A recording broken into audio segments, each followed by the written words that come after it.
Have you ever, like, I don't know, just found yourself making a really quick judgment about something, or just you felt like you knew something without really being able to explain why? Oh, yeah, definitely. It's kind of wild when you stop and think about it. Yeah. Like all the mental gymnastics our brains are doing behind the scenes every single day. Right, right. We're forming opinions, making choices all the time.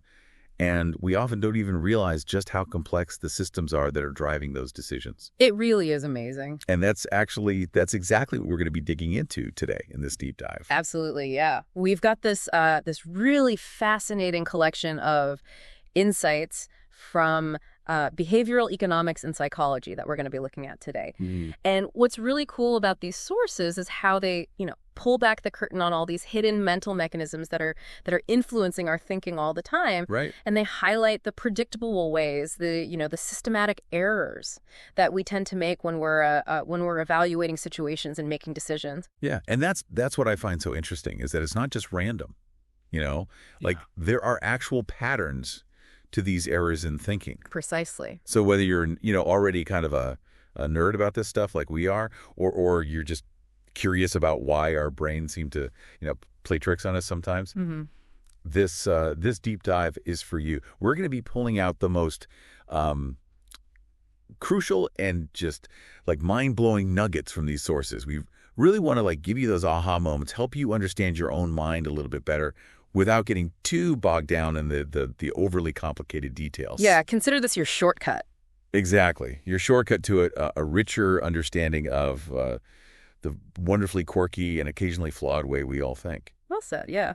So one of the things that really struck me early on from reading through these sources is just how important it is to have the right vocabulary, to really grasp these concepts. Oh, like specific terms, you mean? Yeah, exactly. If you're trying to understand how the human body works, you need to know the names for the different organs and systems. Right. Yeah. Same thing here. To really understand how our thinking works, we need the right language. Okay, so what kind of vocabulary are we talking about here? Well, a term that comes up a lot is biases. Biases. Mm-hmm. Okay, now, it's important to be clear here because when we say biases, we're not talking about prejudice or anything like that. Right. In this context, biases are systematic errors in our thinking. They're not just random mistakes. They're patterns of errors that happen predictably in certain situations. Yeah, there are these kind of inherent tendencies in our thinking that can lead us astray without us even realizing it. Right. And the halo effect is a really good example of this. Oh, yeah, the halo effect is a classic one. And basically what happens is when we meet someone who presents themselves well, maybe they're really articulate and confident, we tend to judge their other traits favorably, even if we don't really have any evidence for those other traits. So it's like if someone's a really good speaker, we might assume they're also intelligent or honest or whatever, even though those things might not be true at all. Exactly. It's like that initial positive impression kind of spills over and influences how we perceive everything else about them. Yeah, it's the halo. Yeah, exactly. It's like this glowing halo of positivity around them. And one of the points that these sources make is that just having a name for this, calling it the halo effect, can actually help us recognize it when it's happening. Oh, interesting. So just being aware of it can help us be less susceptible to it? Potentially, yeah. But the thing is, these biases they're often operating below the level of our conscious awareness.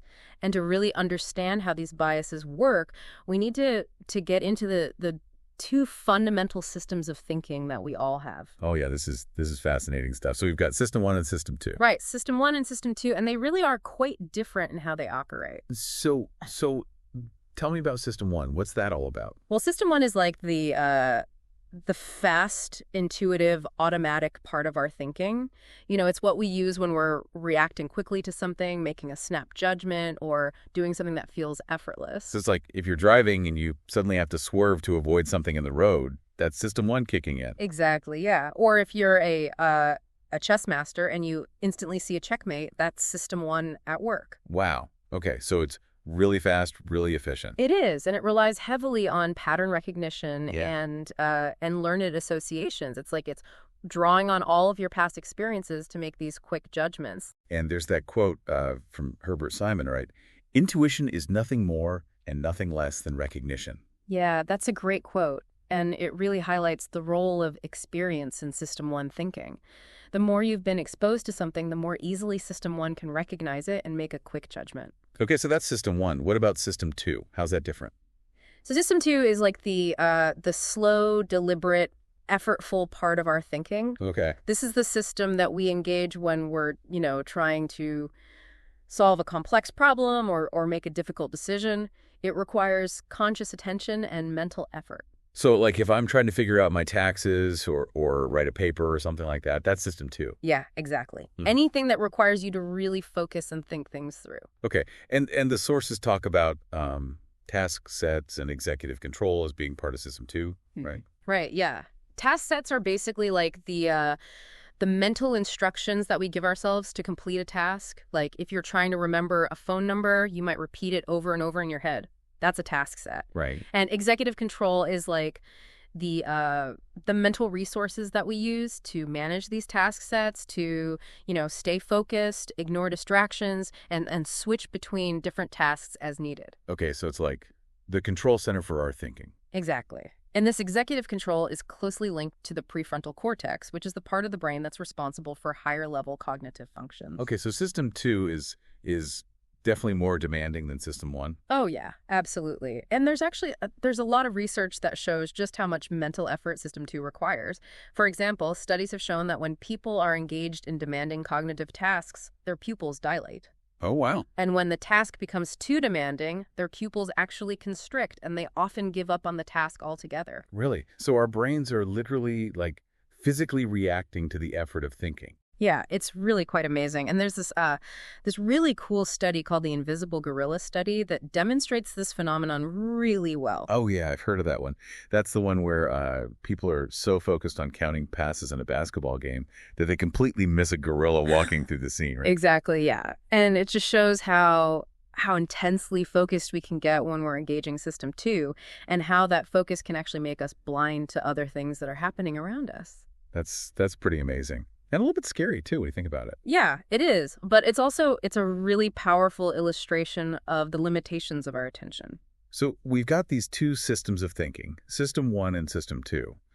What can each system do specifically? Like, what are their capabilities? Well, System 1 is really good at detecting simple relationships, like, is this object similar to that object? Or did this event cause that event?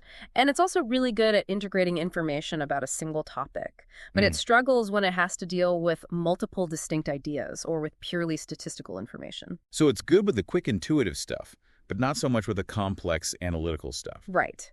System 2, on the other hand, is much better equipped to handle those more complex tasks.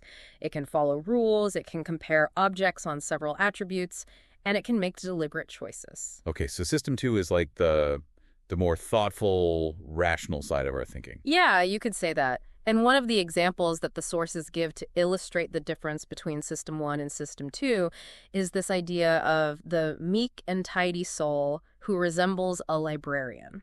Okay. So if you hear that description, your System 1 might immediately jump to the conclusion that this person is actually a librarian because, it fits the stereotype. Right. But your System 2 is needed to take into account the base rate, which is the actual percentage of people in the population who are librarians. Okay. And that base rate is actually pretty low, so statistically speaking, it's much more likely that this person is something else besides a librarian. So System 2 is helping us to override those initial intuitive judgments and make a more accurate assessment. Precisely. And this is really important because, as we've been talking about, System 2 is effortful. It takes energy to engage. Right. And because of that, we tend to avoid it whenever possible. Exactly. Our brains are wired to conserve energy, so we naturally gravitate towards the path of least resistance, which is often System 1 thinking. And that brings us to this idea of the law of least effort. Right. The law of least effort essentially states that if there are multiple ways to achieve the same goal, we will tend to choose the option that requires the least amount of effort. Okay. Makes sense. And this is where the concept of ego depletion comes in. Ego depletion. Okay. Tell me more about that. So ego depletion is basically the idea that exerting self-control in one area can actually reduce your ability to exert self-control in other areas. So, like, if I resist eating a cookie, I'm going to be less likely to resist some other temptation later on. Exactly. Yeah. It's like self-control is a limited resource, and when we use it up in one area, we have less of it available for other areas. Okay, that's interesting. And a little bit scary. Like, how much self-control do we actually have? Well, that's a good question. And the research suggests that it can vary from person to person, and it can also fluctuate within an individual depending on a variety of factors, like how much sleep you've had, how stressed you are, etc. So it's not like we have a fixed amount of self-control that we're born with. Right. It's more dynamic than that. But the key takeaway here is that we need to be aware of this phenomenon of ego depletion and try to manage our mental resources accordingly. So, like, don't schedule all your most mentally demanding tasks for the end of the day when you're already exhausted. Exactly. Now, this tendency to conserve mental energy can also lead to what the sources call intellectual laziness. Yeah. And intellectual laziness is basically the inclination to accept superficially plausible answers without really engaging in deeper analysis or critical thinking. So we're just going with whatever seems easiest without really questioning it. Right. And it takes conscious effort to overcome this tendency, to really stop and think about whether an answer actually makes sense or whether there might be other perspectives to consider. Okay. But there's also this idea of being engaged, right? Yes. And this is essentially the opposite of intellectual laziness. Okay. Engaged individuals are more intellectually active, more alert, and more skeptical of their own intuitions. They're more willing to question things and to really dig deeper. So they're using system 2 more. Exactly. And there's a really interesting test called the cognitive reflection test that's been used to measure this difference between intuitive and reflective thinking. Oh, yeah. Tell me more about that. So the cognitive reflection test presents a series of questions that have an intuitive answer that seems obvious but is actually incorrect. And people who are more reflective, more engaged, are more likely to spot the error and come up with the correct answer. So it's a test of how good we are at overriding our initial impulses and engaging system 2. Okay, so we've been talking about system 1 and system 2 and how they work together or sometimes against each other. But how does system 1 actually operate? Like, what are the mechanisms behind it? Well, one of the fundamental ways that System 1 operates is through associative activation. Associative activation. Okay, break that down for me. Sure. So think of your mind as this vast network of interconnected ideas. When you encounter one idea, it automatically triggers a cascade of related concepts. So it's like a chain reaction in your brain. Exactly, yeah. And the sources give this great example of the words vomiting and normally appearing together. Right. Now, those words don't usually go together, right? So when you see them next to each other, your mind immediately recognizes that something's not quite right. Right, because vomiting is associated with illness and unpleasantness and normally suggests something typical and expected. Exactly. So it creates a sense of surprise because the two concepts don't usually activate each other. Okay, that makes sense. And this leads to the idea of priming. Right. Priming is essentially the phenomenon where exposure to one stimulus can influence your response to a subsequent stimulus, even if you're not consciously aware of the connection. So, like, if I see the word doctor, I'm going to be faster to recognize the word nurse because those two concepts are associated in my mind. Exactly. And there's been a lot of research on priming effects, and it's really quite amazing how subtle these influences can be. So our brains are constantly making these connections, whether we realize it or not. Yeah, and all of these processes contribute to our overall sense of cognitive ease or cognitive strain. Okay, cognitive ease and cognitive strain. What are those? So cognitive ease is basically that feeling that things are going smoothly, that there are no immediate threats or surprises, and that we don't need to exert much mental effort. So it's like a feeling of comfort and familiarity. Exactly. And cognitive strain, on the other hand, is the feeling that something's not quite right, that there's a problem that needs to be solved, or that we need to be more alert and attentive. Okay, so cognitive ease is good, cognitive strain is bad. Well, it's not quite that simple. Cognitive strain can be a good thing if it motivates us to engage System 2 and think more carefully about a situation. But it can also be a sign that we're feeling overwhelmed or stressed. Right. And what's interesting is that this feeling of ease or strain can be influenced by a whole host of factors, some of which have nothing to do with the task at hand. Oh, like what? Well, for example, studies have shown that things like clear fonts, bright colors, and rhyming phrases can all increase cognitive ease, even if the information being presented is completely unrelated to those things. So our brains are making judgments about how easy something is to process based on all sorts of irrelevant cues. Exactly. And this can sometimes lead to illusions, not just visual illusions, but also illusions in our thinking processes. Okay. So what kind of illusions are we talking about here? Well, One particularly relevant illusion is the illusion of remembering, where a feeling of familiarity can be mistaken for actual truth. So we think we remember something, but we actually don't. Right. And the Becoming Famous Overnight study is a great example of this. In this study, participants were shown a list of made-up names. And then later, when they were shown a longer list that included some of those made-up names and some names of actual minor celebrities, they were more likely to identify the made-up names as belonging to famous people simply because they had a vague sense of familiarity with them. So it's like, just because we've seen something before, we assume it must be important or true. Exactly. And repetition plays a big role here. The more we're exposed to something, the more familiar it becomes, and the more likely we are to believe it. Okay, that makes sense. And the sources also talk about how our mood can affect how we think. Oh yeah, mood has a huge impact on our cognitive processes. So how does it work? Well, a good mood tends to relax the control of System 2, making us more intuitive and creative, but also potentially less vigilant and more prone to errors. So when we're happy, we're more likely to go with our gut and not think things through as carefully. Exactly. And a bad mood, on the other hand, tends to increase vigilance and promote a more analytical way of thinking. So when we're feeling down, we're more likely to be critical and skeptical. Right. And there's a biological reason for this. A good mood signals to our brains that we're safe and that everything's okay, so we don't need to be as alert and on guard. But a bad mood signals that there might be a threat, so we need to be more careful. Exactly. Okay, so our mood can really affect how we process information. Now, let's shift gears a bit and talk about how we perceive what's normal. Okay. The sources talk about norm theory. Right. Norm theory explains how a single unusual event can actually change our perception of what is considered normal. Okay, so like if something weird happens, we might start to think that it's not so weird after all. Exactly.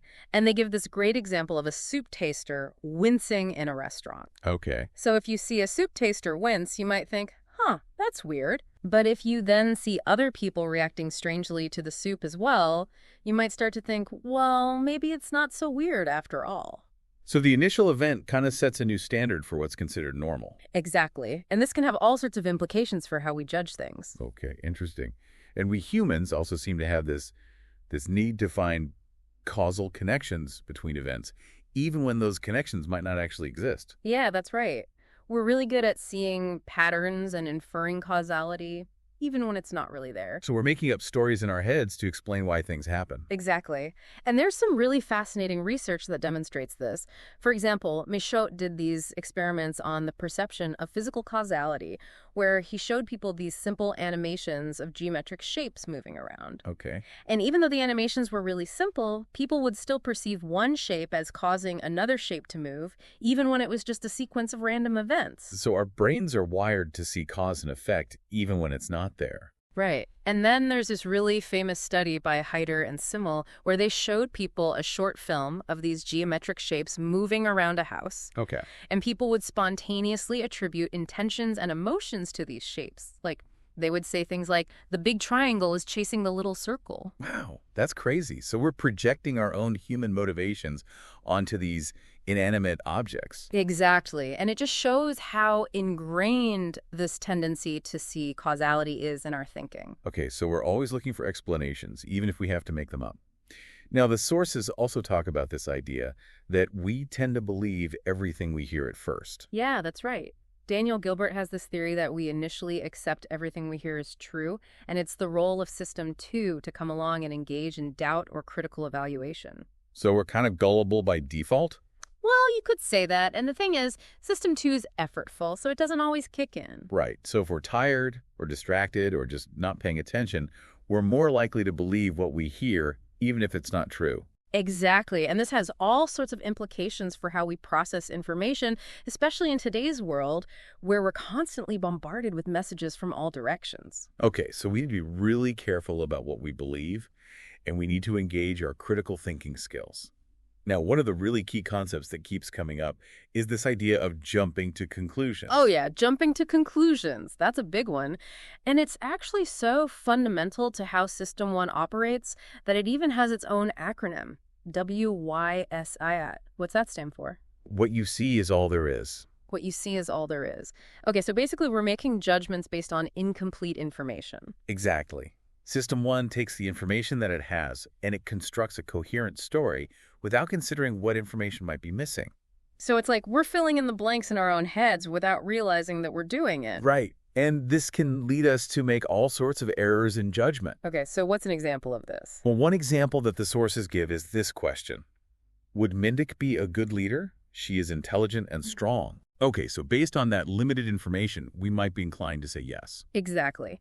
But we're only getting a very small slice of the picture. We don't know anything about her experience, her temperament, her values, or any of the other countless factors that might be relevant to her ability to lead. Right, so we're making a judgment based on a very narrow set of data. Exactly. And this is what WISIAD is all about. Okay, that makes sense. And the sources also talk about this legal scenario involving a guy named David Thornton. Oh, yeah, the David Thornton case? That's a really interesting one. So what happened there? Well, in this study, participants were presented with evidence from a legal case involving David Thornton, and they were explicitly told that they were only getting one side of the story. Okay. But even though they knew that the information was incomplete, it still had a significant impact on their judgment. So even when we know that we're only getting part of the story, we still tend to form strong opinions based on that limited information. Exactly. It's like our brains can't help but try to make sense of things, even when we know that the picture is incomplete. Okay, so we need to be really aware of this tendency to jump to conclusions and try to be more mindful of the information that we're basing our judgments on. Absolutely. And this tendency to jump to conclusions is facilitated by System 1's continuous and effortless ability to make what the sources call basic assessment. Basic assessments, what are those? So basic assessments are things like judging similarity, causality, and availability. Okay. And these assessments can be really useful in a lot of situations. They allow us to quickly and efficiently make sense of the world around us, but they can also lead us astray if we're not careful. So how can they lead us astray? Well, for example, if we're trying to judge someone's competence, we might unconsciously rely on basic assessments of their physical appearance. Like, we might assume that someone with a strong jawline is more competent than someone with a weak jawline. Oh, interesting. So we're equating physical traits with mental abilities. Exactly. And this is obviously not always accurate, right? And another example is our tendency to translate values across different dimensions. Okay, what does that mean? So, for example, if we're asked to estimate someone's intelligence, we might unconsciously translate that into an estimate of their height. Okay, that's weird. It is weird, but it's something that our brains do automatically. So we're making all these judgments based on these basic assessments without even realizing it. Exactly. And it's important to be aware of this so that we can try to override those judgments when necessary. Okay, that makes sense.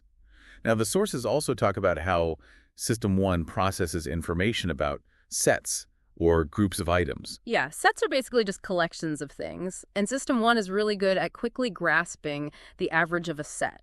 So like if I show you a bunch of lines at different lengths, you can pretty easily tell me the average length. Exactly. You don't need to consciously measure each line and then calculate the average. Your System 1 just does it automatically. Okay, that's cool. But it's important to note that System 1 represents sets by averages and prototypes rather than by the sum of all the individual items. So what does that mean? It means that System 1 is more focused on the typical or representative features of a set rather than on the specific details of each individual item. Okay, I think I get it. Now, the way information is presented, the frame that we put around it, can also have a really big impact on our judgments and choices. Oh yeah, framing effects are super powerful. So what are framing effects? Basically, framing effects are the idea that the way we present information can influence how people perceive it and how they make decisions about it. Okay, so give me an example. Sure. So imagine that you're a doctor and you're talking to a patient about a medical procedure. Okay. You could describe the procedure in terms of its survival rate, or you could describe it in terms of its mortality rate. Okay. Now, objectively, those two things are the same. They're just different ways of expressing the same statistic. But psychologically, they can have very different effects on people. So, like, if you tell someone that the survival rate is 90%, that sounds a lot more positive than telling them that the mortality rate is 10%. Exactly. And studies have shown that people are more likely to choose a treatment option if it's framed in terms of survival rates, even if the mortality rate is the same. Wow, that's crazy. So just the way we word things can really influence people's decisions. Absolutely. And this is something that marketers and advertisers have known for a long time. Right. So we need to be really careful about how we frame information, both when we're presenting it to others and when we're processing it ourselves. Exactly. Now, let's talk about some of the specific biases that arise from these interactions between System 1 and System 2. Okay. One that the sources talk about is our belief in the law of small numbers. Belief in the law of small numbers. Okay, I'm not familiar with that one. What is it? So the law of small numbers is basically the idea that small samples should be representative of the population from which they are drawn. But statistically speaking, this is often not the case. Small samples are much more likely to be influenced by random fluctuations, so they're not always reliable indicators of the larger population. Right. So like if I flip a coin 10 times and I get 7 heads, that doesn't mean that the coin is biased. Exactly. It's just a random fluctuation. But our brains tend to see patterns even when they're not there. Right. And this belief in the law of small numbers can lead us to make all sorts of errors in judgment. It can. For example, it can lead us to underestimate the sample size needed to obtain reliable results in research studies. Okay. Or it can lead us to overgeneralize from our own personal experiences. So like if I meet a couple of rude people from a certain country, I might assume that everyone from that country is rude. Exactly, and that's obviously not accurate. Right. And this belief in the law of small numbers is also related to the illusion of pattern and randomness. The illusion of pattern and randomness. Yeah. So as humans, we have this natural tendency to see patterns, even in sequences that are purely random. Like, if you flip a coin 100 times, you're going to get some streaks of heads and tails. Right. But our brains tend to see those streaks as meaningful, even though they're just a product of chance. So we're seeing order where there is none. Exactly. And this can lead us to make all sorts of faulty inferences about the world. Okay, that's interesting. Now, another bias that the sources talk about is the anchoring effect. Oh, yeah, the anchoring effect is a really fascinating one. So what is it? Basically, the anchoring effect is the idea that simply considering a particular value for an unknown quantity can influence our subsequent estimate of that quantity, even if the initial value is completely arbitrary. Okay, so give me an example. Sure. So imagine that I ask you to estimate the population of Turkey. Okay. But before you give me your estimate, I spin a wheel that lands on the number 10 million. Now, that number is completely random. It has nothing to do with the actual population of Turkey. But studies have shown that people who are exposed to that anchor value are more likely to give estimates that are closer to 10 million, even if they know that the number is meaningless. Wow, that's crazy. So just hearing a random number can influence our judgment. It can, and this happens all the time in real life. Like how? Well, for example, if you're negotiating the price of a car, the salesperson might start by giving you a really high asking price. Okay. Now, they know that you're probably not going to pay that price, but by anchoring you at that high number, they're more likely to get you to agree to a higher price than you would have otherwise. So it's a way of manipulating people's perceptions. It can be, yeah. Yeah. But it's also something that we do to ourselves all the time without even realizing it. Okay, so we need to be aware of this anchoring effect and try to avoid being swayed by arbitrary numbers. Exactly. Now, another bias that's related to the anchoring effect is the availability bias. Right. The availability bias is the idea that the ease with which we can recall examples of something influences our judgment of how frequent or probable that thing is. So, like, if I can easily think of a lot of examples of plane crashes, I might overestimate the likelihood of a plane crash happening. Exactly. Because those vivid and easily recalled examples are more available to our minds, we tend to overestimate their frequency. Okay, that makes sense. And the